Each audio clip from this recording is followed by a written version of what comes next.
can hear you.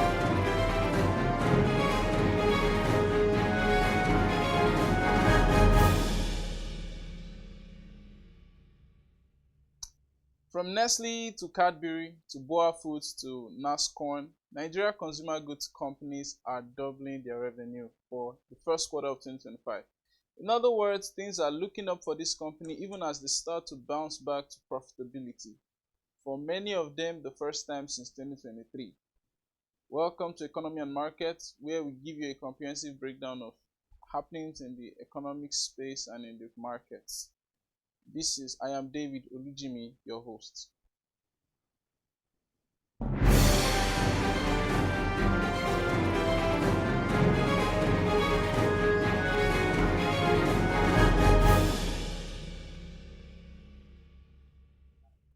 In Q1 2025, Nestle posted its highest ever quarterly revenue of 294.9 billion.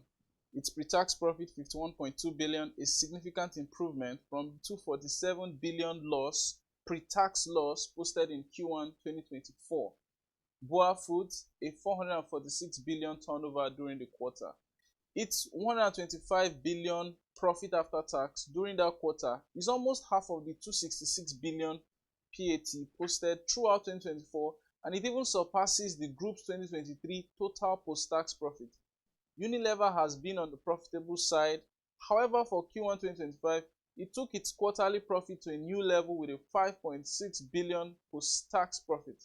This is a general trend across the consumer goods spectrum. When we look at Cadbury, it's a return to profitability, and the return to profitability is even more spelled out for the beer makers, the brewers. Nigerian Breweries posted its highest ever quarterly profit with a 44.6 billion post-tax profit in Q1 2025. International Breweries, a 29.4 billion net income during the same period. And a honorable mention is Champions Breweries that has stayed profitable since 2023. However, in Q1 2025, its net income surpassed all of its 2024 total net income. But all of this does not go without mentioning a suspect, Dangote Sugar, whose losses have continued to pile up. In Q1 2025, Dangote Sugar's net losses were about 23.6 billion, although it's an improvement from the 69 billion net loss it recorded in Q1 2024. The question remains, what is going on at Dangote Refinery? This is a question that investors are asking. All of these data showcase beautiful returns. They mirror the bounce back. They probably mirror the bounce back of consumer spending in the Nigerian economy. But here's the reality. They say in business, revenue is vanity, profit is sanity, but cash is king. And in this cash-intensive manufacturing space, this reality is even more conspicuous. Revenues are up, profits are up, but for some of these companies, cash flows are telling a worrying story. International Breweries saw a 31 billion naira increase in its inventory in Q1 2025, and this has led to a negative operating cash flow. And basically what this tells us is that although product prices may be up, products are not selling as fast.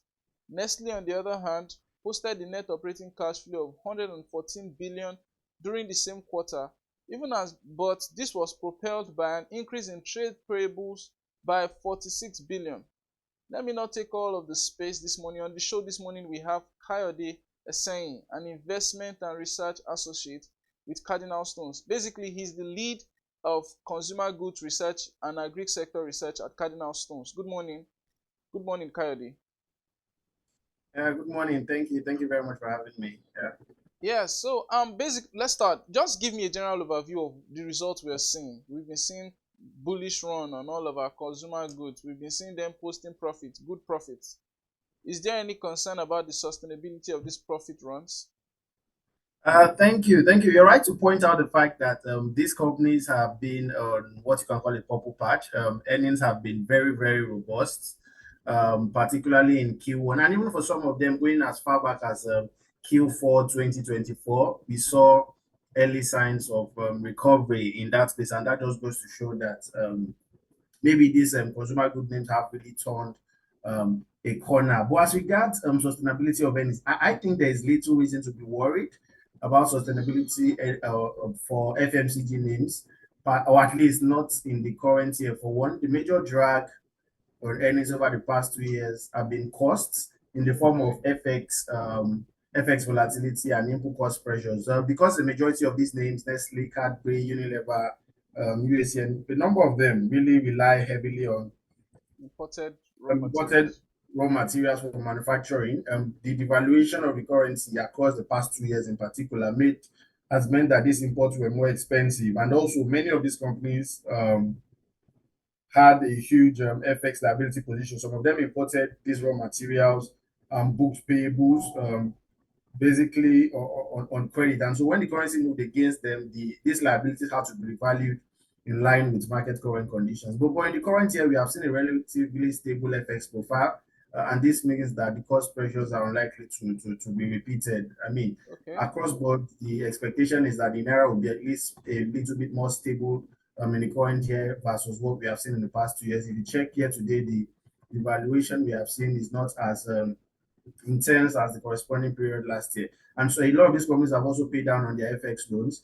And this means that even in the event of a devaluation, we are likely to see the negative impacts that we saw in the past few years. And when you now add on top the fact that FMCGs have implemented price increases, many of them not of 100%, it's safe to say that they are looking solid going forward. Okay. So is now one question now. Is it a bellwether for Nigeria's broader economic recovery? Basically, this earnings results, are they signaling a recovery in consumer spending, or is just a reflection of pricing power? Basically. Thank you for that question. I would say yes, but I would be a bit cautious, especially going by the more recent results we are seeing in terms of volumes. For example, look, everyone knows that FMCGs have, as a group, operates in what you can call a niche market, where demand for their goods are somewhat inelastic, and this may have informed their decision to increase prices to the level we saw over the past few years. Um, but increasingly, we are starting to see an uptick in volumes as reviewed by conversations with management of several of these companies. Essentially, what we Okay. are seeing right now is a J-shaped recovery in volumes. And not the extended V that many people were projecting. And this means that consumer wallets are starting to recover, and they are recovering quickly. This bodes well for the economy. And as I always say, particularly when talking about the Nigerian economy, what we've seen in the past 2, 3 quarters, at least according to the GDP releases from the NBS, that's Nigerian Bureau of Statistics, is that the GDP growth rate for Nigeria has been ahead of the average analyst estimates in each of the last 3 quarters consistently. And it just means that maybe the economy is not as bad as many people are Okay. forecasting. Okay. So what should investors be looking at beyond revenue and profit numbers when they are analyzing some of these Q1 results?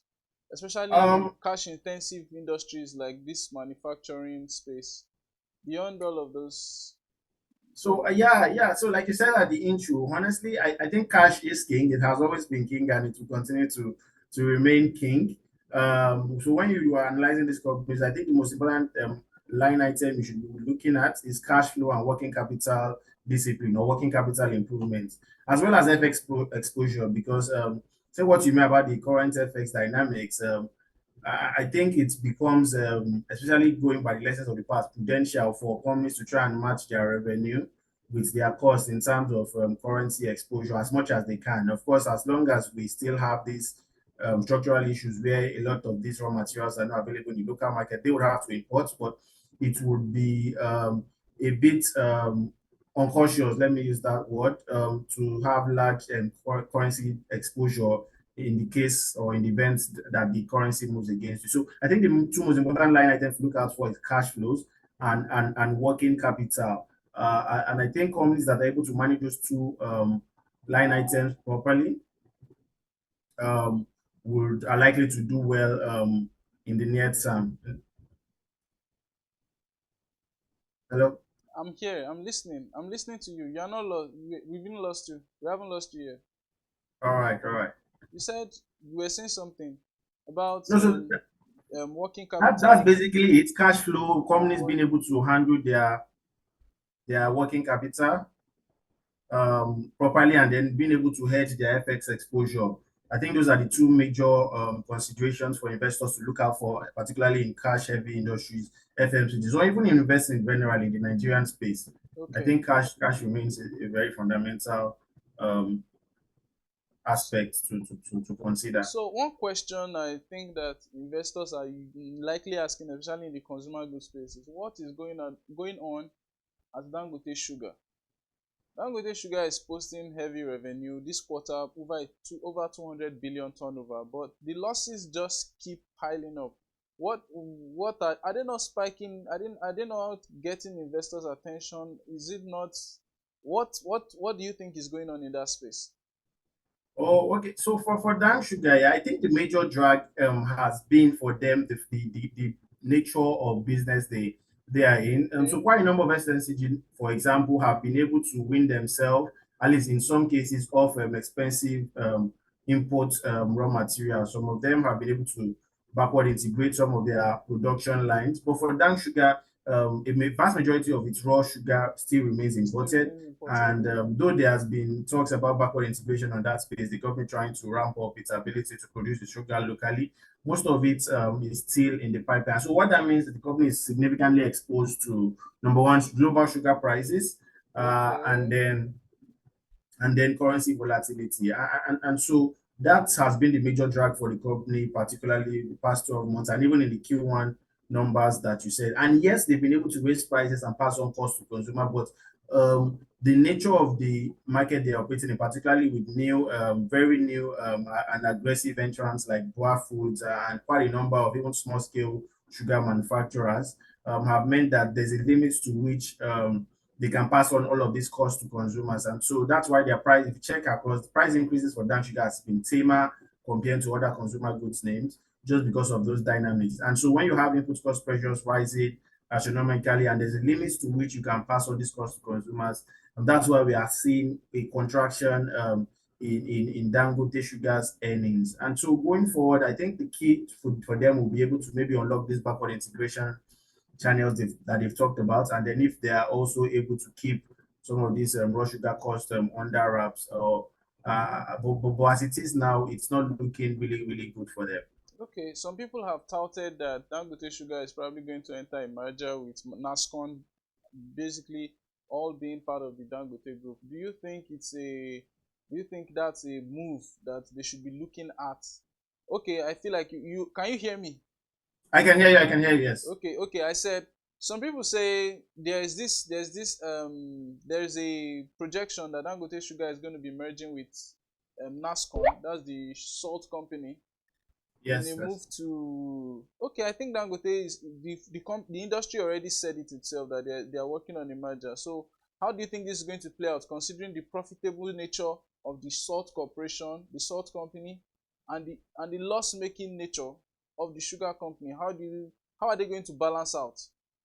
So I think the merger would be a positive for them if they are able to pull it off. But as of my last communication with them, I think it was made known to me that the merger has been suspended, and it was suspended as a result of recommendations of the regulator of the capital market, that's the Securities and Exchange Commission, regarding the status of Dangote Rice Limited. If you recall, it was a merger between Nascon, Dang Sugar, and And Dangote Rice. DRL, which was supposed to to be implemented, but it was suspended because the SEC will have issues, flagged issues regarding the nature of the DRL. And so, as it is now, it's not looking like anything has changed from that front. And so, as long as that remains the case, we think that both companies will be forced to operate separately. But like I said, I mean, if you look at Nascon's earnings, really, Q1 and even over the past 12 months, the company has been able to report very positive earnings growth in terms of profitability. And so it will really be good for the group if they're able to merge and then maybe synergize some of these their costs, input cost pressures, and what have you. But as it is now standalone, the merger would not provide um, an exit for them just because it has been suspended by the SEC. Okay. So finally, I'm so sorry. Finally, Champions Breweries. That's a company that's always, if you if you read me on Business Day, you discover that I write about Champions Breweries quite. Champions Breweries continues to outperform in terms of profit stability. Is this a company that that when it comes to dividends, when is this a company that you feel like dividend investors should start watching out for, or for strategic acquisition interest? What's your take on Champions Breweries and their consistent profitability even since 2023? Oh, okay. So thank you. So for Champion Brew is actually an interesting company to me, really. Just because if you check, they are actually one of the oldest brewers in Nigeria, been around since 1974. And the company has undergone several ownership changes from Heineken MB's acquisition in 2010 Yes. from Sonar Group, and then it was later transferred to Consolidated Breweries PLC by 2011.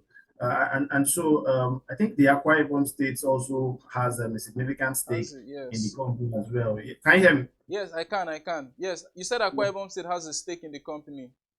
Yes, Yes, I'm with yes, you. yes. And so it just looks like the company is actually being a very ever-present company when it comes to brewing and manufacturing, beer manufacturing rather in Nigeria. And yes, you're right. The company's earnings has actually been pretty robust, growing at a CAGR of about 24.6% since 2020, which is more or less even at par with, and even ahead in some cases of its peer brewers. And this growth has been fueled by price increases amongst even volume improvement. So, but going forward, yeah, what do we think about Champion Brew? Champion Brew is actually particularly going in line with the expectation of a recovery that we are seeing in the Nigerian consumer goods market. I think Champion Brewery is also set to do well. Their Q1 numbers were fantastic as well. And so I will stop short of giving an investment recommendation on the company, but just in line with what we are seeing across consumer goods names and brewers in general, I think it's a really solid company. Yeah. Okay. Then just this last question about cash flow. Cash flow concerns that are still persisting, especially with international breweries. We are seeing strong profit, weak operating cash flow, just not in international breweries, but also across many of the consumer goods. So how do investors price in this kind of divergence? There's this divergence between liquidity and earnings. So we are seeing weak liquidity, strong earnings. So how do you think investors should follow through in this kind of system? Oh, okay. So, well, it depends on how you choose to look at those numbers. If you look at the Q1 standalone, yes, quite a number of companies had I wouldn't call it liquidity challenges, but more like a slowdown in cash acquisition. And I think it was partly because of maybe the decisions of some of these companies to drive credit sales in a bid to A improve bit. revenue, Okay. especially because price increase have been very significant and very sharp over the past 12-month period, like I mentioned. And so it's looking like quite a number of these companies are just trying as much as possible to retain market share. Um, but then again, even if you look at the liquidity issue, some of them the cash outflows that we saw within the quarter under review, that's Q1 in particular, they were not significant enough to raise concerns. Many of them still had very favorable cash conversion cycle, even though some of them had surge in inventory days or inventory, depending on again how you want to look at it. There was quite improvements really in terms of payables and even in terms of receivables. And so it means that though the cash currently in the first quarter of the year looks to be under pressure, we are likely to see a recovery in the remaining quarter of the year, particularly when some of these receivables that the companies are incurring now starts to come due. And then if you check even across history, particularly in the Nigerian space, most of these consumer goods names driving credit sales and just in a bid to maintain brand equity and even shelf space is part of how they have done business historically. So I think maybe it's now becoming more pronounced due to the price increase that we are seeing. But I feel strongly that as the quarter progresses, as people come to trust these brands once again, as people come to realize that this is the new normal, so to speak, we are likely to see some of these cash flow issues start to weigh down. But for now, just going by Q1 alone, it might look worrisome. But the expectation is that for the remaining quarter of the year, we are likely to see a recovery or at least a return to normalcy, Okay. really. Thank you so much, Kayode. Thank you for your time. It's been insightful talking to you on Business All Day right. TV. Thank you so much. Have a lovely day. Yeah. So thank you for tuning to Economy and Market on Business Day TV on BDTV. It's been great having you here. See you again on Wednesday next week.